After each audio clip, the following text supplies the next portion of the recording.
Nos anos 90, enquanto Vancouver se preparava para se tornar uma das cidades mais cosmopolitas do Canadá, um pesadelo silencioso se desenrolava no bairro East Hastings. Essa é a história completa e todos os seus detalhes perturbadores sobre o caso Robert Pickton, o fazendeiro milionário que se tornou um dos serial killers mais brutais da história do Canadá. Uma narrativa que precisa ser contada em sua extensão total para que compreendamos como tantas vidas foram perdidas enquanto o sistema simplesmente fechava os olhos. Eu sou Akira e bem-vindos ao primeiro vídeo do canal. Não se esqueça de se inscrever para acompanhar mais vídeos como este semanalmente. O East Hastings não era um bairro qualquer, conhecido como Low Track. Esta área de cerca de 10 quarteirões concentrava todos os problemas que a sociedade prefere ignorar, como pobreza extrema, vício em drogas pesadas, prostituição e violência gangster. Durante o dia, as ruas eram tomadas por pessoas em crise de abstinência, e à noite era um mercado livre de drogas e sexo. As autoridades estimavam que cerca de 5 a 10 mil viciados em crack e heroína circulavam pela região. E nesse ambiente caótico, mulheres desapareciam com frequência alarmante. Eram trabalhadoras sexuais, muitas delas indígenas, viciadas ou pessoas que simplesmente perderam tudo. Porém, seus desaparecimentos raramente eram levados a sério. Afinal, quem iria se importar com pessoas que a sociedade já havia descartado? Entre 1983 e 2002, dezenas de mulheres sumiram simplesmente sem deixar rastros. Algumas só foram reportadas como desaparecidas meses ou até anos depois. Outras simplesmente deixaram de existir nos registros oficiais. Tudo começou a mudar em 1997, quando Wendy Essiter, uma trabalhadora sexual de 28 anos, um vendedor local às 2 horas da manhã. Ela estava ensanguentada, com um ferimento profundo no abdômen e uma algema presa em seu pulso direito. Entre gritos de dor e pânico, ela contou que havia sido atacada no chamado Pig Palace, um local misterioso que poucos conheciam. Seu relato era claro. Um cliente a havia algemado durante o ato sexual, tentado estrangulá-la e depois esfaqueado. Ela conseguiu reagir pegando a faca, ferindo o agressor no rosto e conseguindo fugir. O que Wendy não sabia é que o seu agressor apareceria no mesmo hospital horas depois.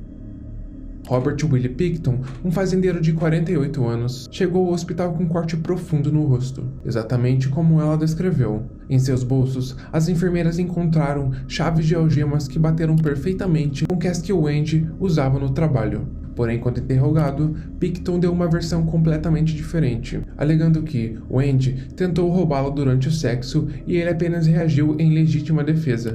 A polícia enfrentou um dilema. De um lado, uma trabalhadora sexual viciada em drogas, de outro, um fazendeiro aparentemente respeitável. A escolha foi fácil. Acreditou-se em Pickton. O caso foi arquivado como agressão mútua e ambos foram liberados. Essa decisão, que embora hoje inconcebível, permitiu que um serial killer continuasse sua matança por mais 5 anos. Para entender como chegamos a esse ponto, precisaremos voltar às origens de Robert Pickton.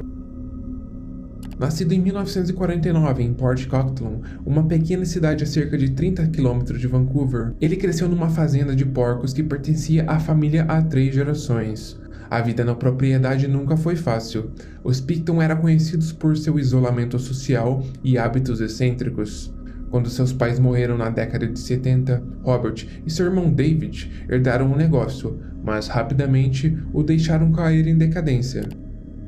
A fazenda, outrora produtiva, transformou-se num antro de sujeira. Porcos vagavam livremente entre lama e fezes.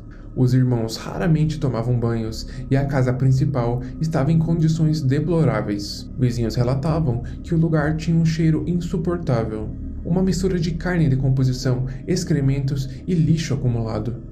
A situação só mudou em 1996, quando os irmãos venderam parte da propriedade por incríveis 5 milhões de dólares, tornando milionários da noite para o dia. Foi então que criaram o chamado Pig Palace Good Time Society, uma organização que aparentemente arrecadava fundos para uma caridade através de festas. Na prática, converteram o antigo matadouro da fazenda num clube noturno bizarro, onde promoviam festa para marginais, motociclistas e pessoas à beira da sociedade. As festas no Pig Palace eram consideradas lendárias, durando dias, com sexo, drogas e bebida livre. E foi nesse ambiente que Picton encontrou seu caçadouro perfeito. Enquanto isso, na cidade vizinha Vancouver, famílias procuravam desesperadamente mães, filhas e irmãs que estavam desaparecidas. Rebecca Guno, de 23 anos, vista pela última vez em junho de 1983. Cherry Ann Joey, de 43 anos, desaparecida em janeiro de 1984. Ellen Walmark, de 33 anos, que anunciou que se mudaria para Seattle em março de 1986, mas nunca chegou ao destino. Todas com histórias semelhantes, todas desaparecidas após visitar Low Track. A polícia mantinha uma postura alarmante, dizendo, abre aspas, devem ter morrido de overdose em algum beco. Essa atitude negligente permitiu que Picton operasse livremente por quase 2 décadas. Seu método era cruelmente eficiente. Picton visitava Low Track regularmente, oferecendo drogas, dinheiro ou simplesmente um lugar para dormir a mulheres em vulnerabilidade. Porém, uma vez na fazenda, seu destino estava selado. Bill Hiscox, um funcionário que trabalhava na fazenda desde os anos 80, foi a primeira pessoa a suspeitar. Em 98, alertou a polícia sobre comportamentos suspeitos, alegando, abre aspas, vi muitas roupas femininas no trailer dele. Uma frequentadora das festas também alegou ter visto muitas pilhas de bolsas e documentos de identificação no trailer de Picton, mas sem provas concretas, a polícia simplesmente não agiu. A virada só veio em fevereiro de 2002, quando um informante anônimo relatou armas ilegais na propriedade de Picton. Desta vez, a polícia conseguiu um mandado de busca, e o que encontraram no trailer foi chocante: inaladores pertencentes a Serena Obstway, desaparecida em 2001, um revólver calibre 22 com um número de série raspado, também várias algemas e facas de açougue manchadas de sangue. Picton foi preso, mas inexplicavelmente liberado após uma fiança de apenas $5.000. Foi apenas quando investigadores voltaram à fazenda para uma busca mais minuciosa que a escala de horror veio à tona. No matadouro, a polícia encontrou vestígios de sangue com o DNA de Mona Wilson, de 26 anos, desaparecida em 2001. Também foram encontrados fragmentos ósseos humanos, misturado a restos de porcos. Um freezer contendo carne moída que, quando analisada, revelou material genético humano. Mas a cena mais macabra estava por vir. Na área de processamento, descobriram que Picton usava uma máquina industrial de reciclagem animal, equipamentos projetados para transformar carcaças de porcos em subprodutos, como gelatina para cosméticos e ração animal. Testes confirmaram que restos humanos passaram por esta máquina. A terrível explicação?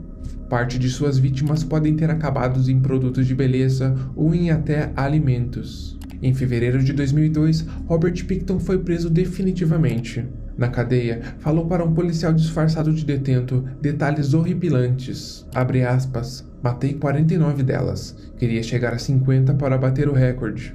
Disse isso referenciando serial killers americanos. E também descreveu seu método. Abre aspas, anticongelante funciona bem. Morrem em 15 minutos. O matadouro era perfeito. Depois da máquina, só sobra gelatina. Revelou ainda que servia linguiça com restos de carnes humanas nas festas do Pig Palace. As escavações na fazenda duraram meses. Arqueólogos forenses encontraram DNA de 33 mulheres desaparecidas, dentes humanos em fossas de porcos, uma prótese dentária identificada como a de Jacqueline McDonnell, desaparecida em 1999, e inúmeros fragmentos ósseos espalhados pela propriedade. O julgamento, iniciado em 2007, focou inicialmente em 26 casos, mas, por questões processuais, acabou sendo limitado a apenas 6 assassinatos confirmados, sendo eles Serena Obstway, de 29 anos, Mona Wilson, de 26 anos, Andrea Joysbury, de 23 anos, Brenna Ann Rolfe, de 31 anos, Georgina Papin, de 34 anos e Marnie Frey, de 24 anos. Em 9 de dezembro de 2007, Robert Picton foi condenado à prisão perpétua, sem possibilidade de condicional por 25 anos, a sentença máxima permitida pela lei canadense. Investigadores acreditam que o número real de vítimas ultrapasse 60, mas muitos corpos jamais foram encontrados. O caso de Robert Picton expôs falhas graves no sistema. Em 1997, Wendy Wesseter sobreviveu a um ataque de Picton, mas a polícia ignora. Em 98, Bill Hiscox, o funcionário da fazenda, alerta sobre comportamentos da polícia, mas a polícia também ignora. Em 99, famílias de desaparecidos organizam o Missing Moma Memorial March, mas só em 2001, com a pressão midiática, formou-se uma força-tarefa especial. Em 2010, o governo canadense pagou $50 mil a cada família de vítima. Em 2012, a fazenda foi demolida e o solo foi considerado solo sagrado. Em 2016, um relatório com 1.448 páginas condenou a negligência policial. Robert Pickton morreu em 31 de maio de 2024, aos 74 anos, após ser agredido por outro detento na prisão. O ataque ocorreu em 19 de maio de 2024, quando o colega de cela, com histórico de agressões, perfurou a cabeça de Pickton com um cabo de vassoura quebrado. Pickton, então, foi levado ao hospital em estado crítico, mas faleceu 12 dias depois. Em 2025, um memorial com 67 nomes de vítimas foi erguido em Lautrec. David Pickton, seu irmão, nunca foi acusado formalmente, mas vizinhos relatam comportamentos suspeitos, como insistir em presentear crianças com linguiça caseira e também fazer piadas sobre uma carne especial durante festas. David Pickton morreu em 2021 de causas naturais, sem jamais falar sobre o caso. O caso permanece até hoje como uma ferida aberta no Canadá, um lembrete sombrio do que acontece quando decidimos que algumas vidas valem menos do que outras. E para você que assistiu até aqui, meu muito obrigado, e não se esqueça de se inscrever no canal para acompanhar os próximos casos.